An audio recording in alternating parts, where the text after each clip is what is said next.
Hi, I'm Angie, and you're watching Dante's Vaccinated.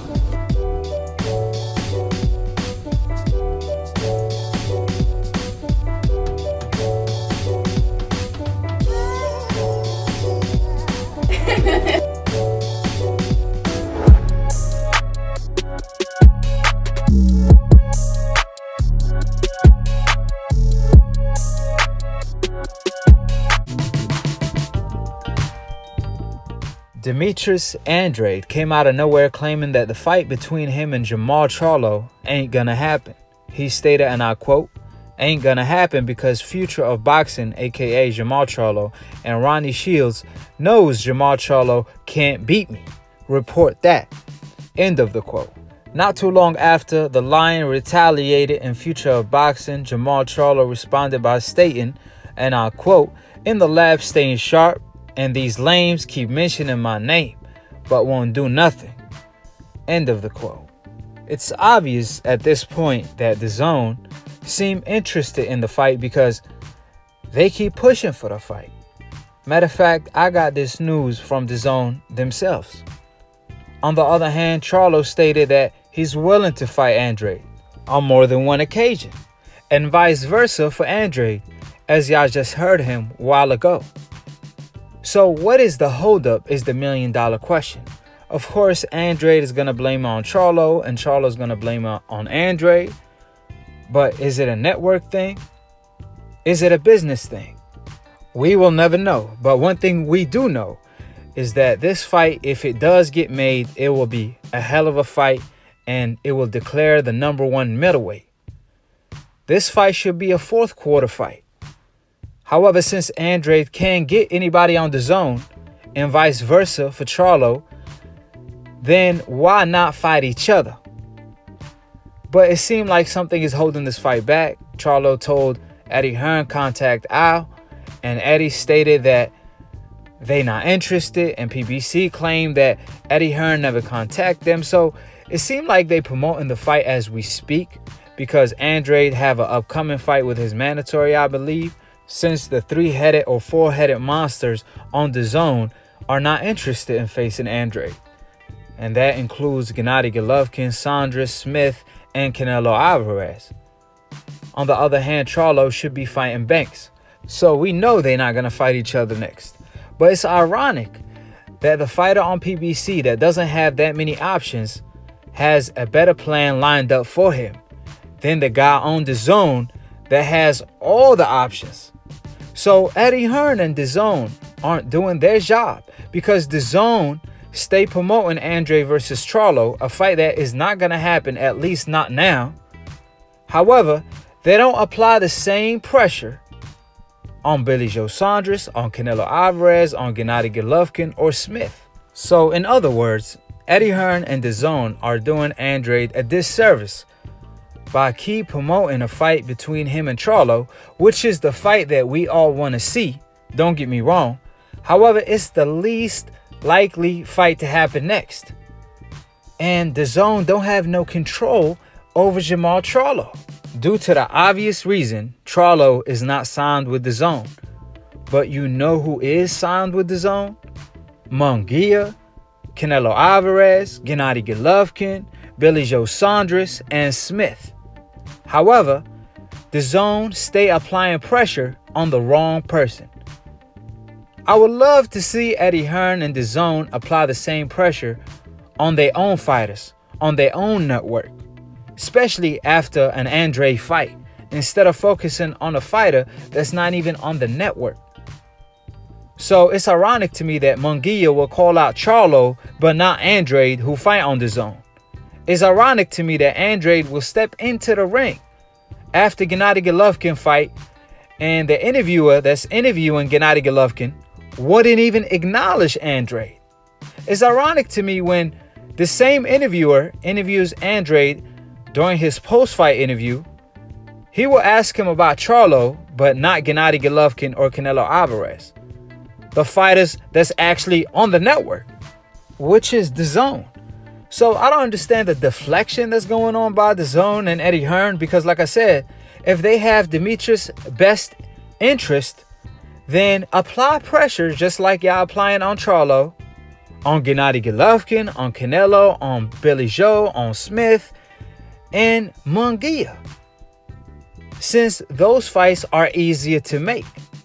Because usually, and I'm going to say usually, when two fighters from two different networks fight each other and it's a unification bout, usually it's a mega fight.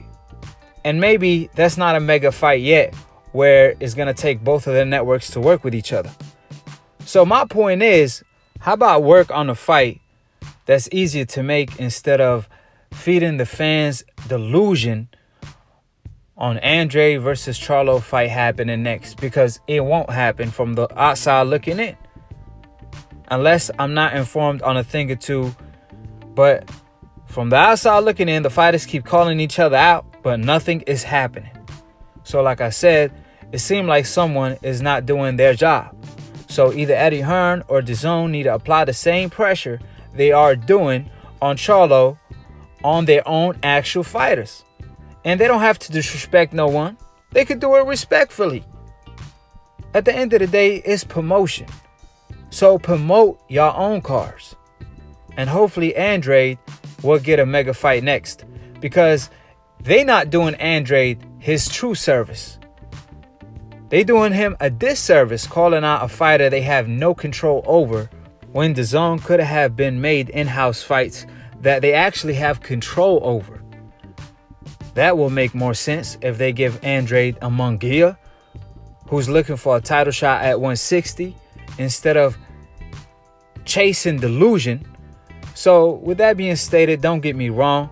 You don't have to threaten me with no good time watching the best two middleweights go at it, which is Andrade and Charlo. But it's clearly obvious that this fight won't happen anytime soon. So since that's the case, and coronavirus postponed a lot of events, how about DAZN and Eddie Hearn focus on the business at hand? And word to my man Dante, if DAZN and Eddie Hearn have Andrade's best interest, then they must apply the same pressure or even more pressure on DAZN fighters instead of wasting their time applying it on Charlo, a fighter that they don't have signed, which doesn't make any sense. You would think it's the other way around, but ain't no telling what DAZN and Eddie Hearn have in plan. But like I always say, if you want to know some shit about boxing, word to my man Roger Mayweather, may he rest in peace, inshallah. Then subscribe below if you're trying to get smarter by the minute. If you're trying to get dumb about a second, don't. And listen to these decaps, aka dumb casual ass fans / old media. Of course, shout out to DBN. Shout out to Dante for being the entrepreneur of new media that I'm a part of. And if you're a casual fan and you want to be a hardcore, all you have to do is attend the Aki University every Sunday live on Split Decision. It's a boxing debate / talk show where Aki is pound for pound #1, the past, present, and future. So call in, tune in, and you already know what time it is. If you part of the Aki family, then you already clicked on the notification bell and subscribe. This is the Boxing Brotherhood, and I appreciate every single one of my Akis / my broskis. Follow Lunatune for the funniest boxing memes. Follow me too at Aki TV on Instagram. And to be continued on the next episode of Aki TV. Peace, and we out here. With that being said, it's only one more thing to say. If any of you guys out there are looking to grow your new YouTube channel or your existing YouTube channel, you want to get some new subscribers, go ahead and contact me at dantesboxingnation@gmail.com.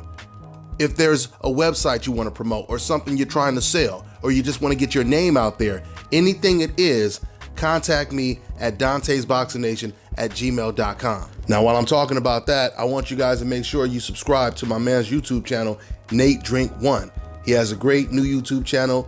He does a podcast, really good podcast with a full panel. So seriously, guys, go over there and show that support. It don't take nothing but a second to just go over there and click on that subscribe button. It's called A Drink of Wisdom. And what I really like about it is it has a little bit of an ESPN type of feel to it. Like I said, it's a new channel for my man Nate, so let's help him get to 1,000 subscribers. I'll leave you guys with a clip of his actual podcast show. That's all I got for now, guys. I'm on to the next one. Brief period of deliberation, Deontay Wilder has exercised his rematch option with Tyson Fury officially.